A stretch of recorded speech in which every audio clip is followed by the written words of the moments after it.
Assalamualaikum warahmatullahi wabarakatuh. Adik-adik mahasiswa ya, untuk peserta perkuliahan dasar kependudukan ya. Baik ya, untuk perkuliahan pertama ini ya, akan kita coba untuk menjelaskan beberapa hal ya terkait dengan RPS.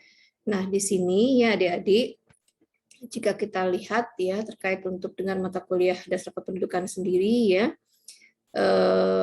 akan lebih banyak kita mempelajari hal apa itu tentang kependudukan ya, dan segala sesuatu yang terkait di dalamnya ya. Bagaimana tentang bicara tentang prinsip dasarnya, mortalitas, fertilitas ya, morbiditas dan lain-lain, masih banyak lagi. Nah, untuk perlu diketahui, mata kuliah dasar kependudukan ini sendiri akan diampu oleh 4 orang dosen ya, yaitu yang pertama itu Ibu ya, saya ya Yesi Markolinda sebagai koordinator penanggung jawab dari mata kuliah dasar kependudukan. Yang kedua adalah Ibu Fea Firdani ya, Ibu Fea Firdani akan masuk nanti di pertemuan 5 dan 7 ya adik-adik ya. Nah, kemudian selanjutnya untuk pertemuan setelah UTS ya, itu akan diampu oleh Ibu Fitriyanti ya. Fitriyanti, dan setelahnya nanti yang 13 sampai dengan pertemuan 15 itu akan diampu oleh Bapak Lutfil Hadi Ansari ya. Nah, ini ya adik-adik beberapa mata kuliah beberapa topik yang nantinya akan dibahas ya di dalam perkuliahan dasar kependudukan ya.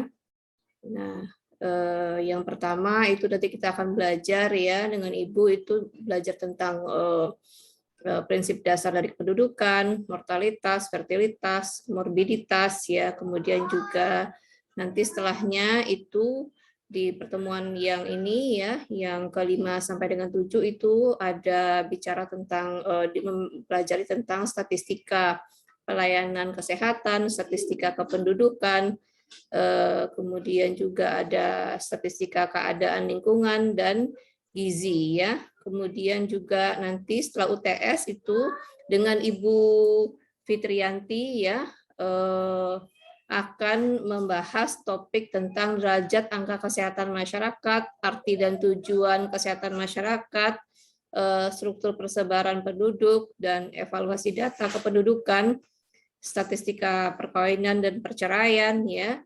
Kemudian juga ada statistika KB dan migrasi, kemudian angka kerja dan pendidikan ya. Nah, kemudian yang terakhir itu adalah tentang rumah tangga dan keluarga ya, seperti konsep dasar rumah tangga dan keluarga itu sendiri, dan kemudian yang terakhir itu adalah ujian akhir semester ya adik-adik. Nah, di dalam mata kuliah ini sendiri ya, mata kuliah dasar kependudukan ini nantinya ya, Ibu akan stop share sebentar. Kemudian ya, ada beberapa asesmen nanti yang akan dilakukan ya adik-adik ya. Asesmennya itu ya terkait dengan seperti apa nanti penilaian pembelajarannya ya. Yaitu seperti ini ya, ini Ibu kutip ini Ibu pada pertemuan rapat persiapan untuk ini ya, proses pembelajaran semester ini ya, yang waktu baru berangsana kurang lebih 1 minggu yang lalu ya. Di sini akan dilihat nanti itu aspek-aspek terkait dengan kedisiplinan ya, bagaimana kedisiplinan dari mahasiswa ya, toleransinya, sikap toleransi seperti apa, kerjasama seperti apa, bertanggung jawabnya seperti apa, etika komunikasi, kesopanan, kemandirian dan kejujuran. Kemudian nanti juga ya, stop share dulu.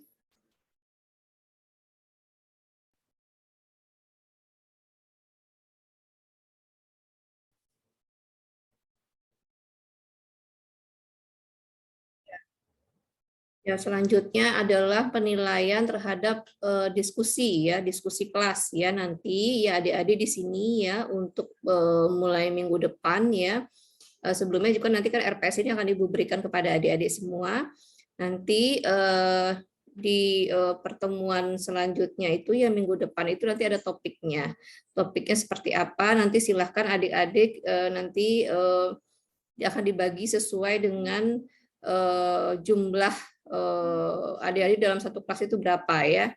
Ini nanti akan dibagi per kelompok. Kemudian nanti satu kelompok itu nanti ada yang bertanggung jawab untuk membahas satu topik tertentu, nanti kelompok yang lainnya nanti akan menanggapi ya, komponennya akan menanggapi apa yang sudah dibuat oleh kelompok yang bertugas untuk melakukan sesi presentasi sesuai dengan topik minggu tersebut ya.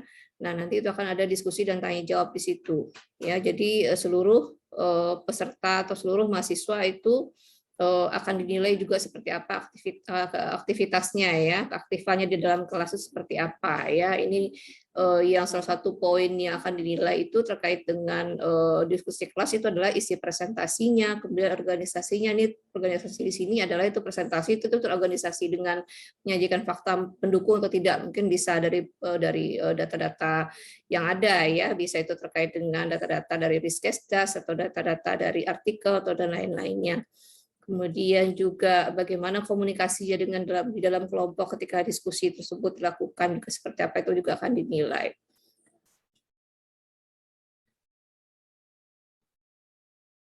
Nah, yang selanjutnya juga akan dinilai adalah yang terakhir itu tentang untuk penilaian terhadap esai ya. Esai di sini adalah itu berupa kuis ya, kuis ataupun nanti polling nanti Ibu akan lakukan ketika di dalam sesi perkuliahan, ataupun ini nanti yang akan dinilai itu rubrik penilaian akhir juga ya. Nah, di sini esai itu judul tugas misalnya esai itu membuat esai atau resume hasil ya, hasil review atau seperti apa, review artikel dan lain-lainnya kelompok ya. Itu isi esai itu nanti nilainya 40% ya, dan di situ juga ada kriterianya, baik itu jika isinya akurat dan lengkap, terdapat data yang valid dan terbaru terkait masalah ya. Kemudian juga apakah itu cukup, kurang, dan kemudian selanjutnya. Kemudian juga dilihat bagaimana tata penulisan dan kelengkapannya ya. Nah, kemudian ada untuk rubrik penilaian akhir ya, di sini adalah ujian tengah semester dan ujian akhir semester. Nah, komponen penilaiannya itu penilaian hasil hard skill ya, itu tugas mandirinya ya 25%, ujian tengah semester itu 25%, ujian akhir semester 25%. Kemudian ada penilaian proses ya, soft skill itu dimensi sikap dan tata nilai yang sebelumnya tadi sudah dijelaskan di depan ya. Nah, di mana dimensi sikap dan tata nilai ini bobotnya itu 25%.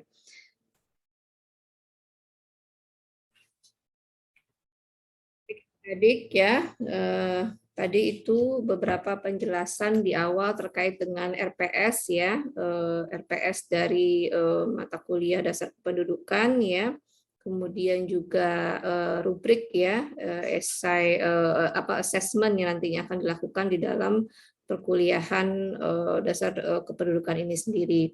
Nah, apa sih kepentingannya ya, tujuan dari kita nanti take home message-nya ya, yang bisa ilmu yang nantinya akan bermanfaat ya setelah adik-adik nanti selesai ya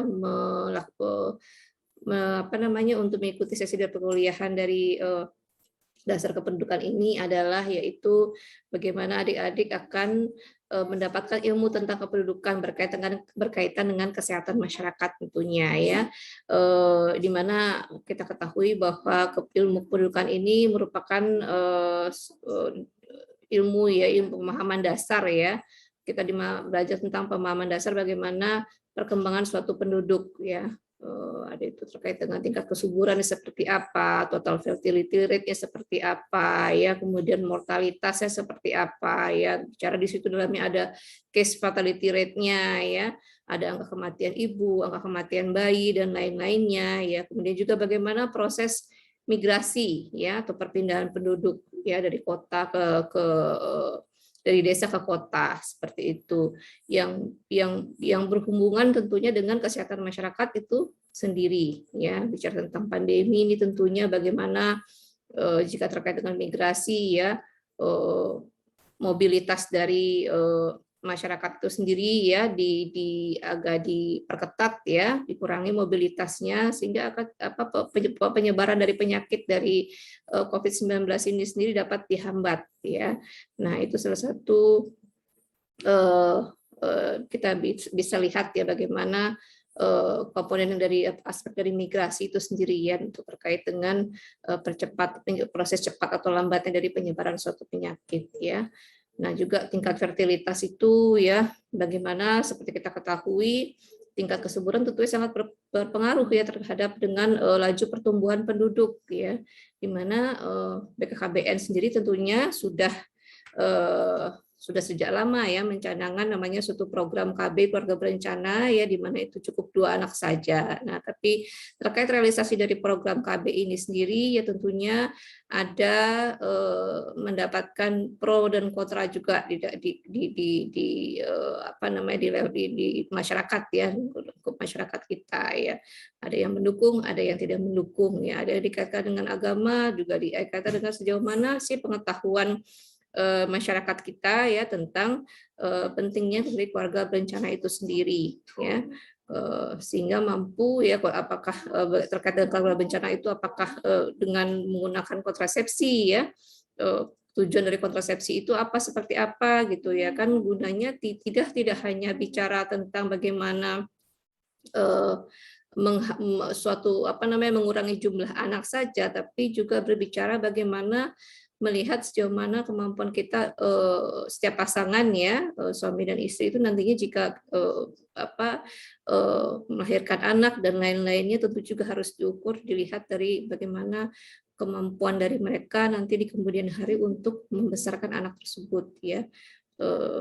Anak-anak juga yang dilahirkan itu tentunya mereka mempunyai hak ya, hak mereka untuk dapat mendapatkan pola asuh yang baik dan benar ya. Dan kemudian juga bagaimana orang tua dituntut juga memiliki pengetahuan yang baik ya, bagaimana caranya untuk dapat melahirkan anak ya, dengan nanti terutama ibu ya di sini memiliki edukasi yang cukup nanti, sehingga anak-anak yang dilahirkan itu nanti yang dalam proses kehamilannya ya terutama yang harus dijaga dengan baik ya, dengan peran dari gizinya mulai dari sebelum hamil ya, 1000 HPH ya hari pertama itu ya, pertama sebelum ini. Nah, itu yang akan dilihat tentunya sebelum terjadinya konsepsi ya, kemudian terjadinya konsepsi, akhirnya kehamilan dan sampai dengan proses dari persalinannya nanti, semuanya itu harus dipantau ya. Dan itu semua juga butuh pengetahuan tentunya ya kepada ibu pasangan dari suami dan istri tersebut. Nah, jadi memang banyak hal yang saling terkait jika kita bicara tentang kependudukan ini sendiri ya, dimana kita tahu bahwasannya kita tidak bisa mengkotak-kotakan ilmu. Nah, oke, adik-adik mungkin untuk kali ini ya dicukupkan dulu ya. Nanti jika masih ada pertanyaan lainnya ya terkait dengan untuk penjelasan di awal ini RPS dan juga rubrik yang tadi ya untuk penilaian, bisa nanti adik-adik sampaikan di kelompok grup WhatsApp ya yang sudah dibuat oleh ketua kelasnya dari masing-masing ini ya, kelas yang ada, kelas A1, A2, A3 dan A4. Oke adik-adik, Ibu cukupkan ya. Banyak maaf dari Ibu. Wabillahi taufik wa hidayah. Wassalamualaikum warahmatullahi wabarakatuh.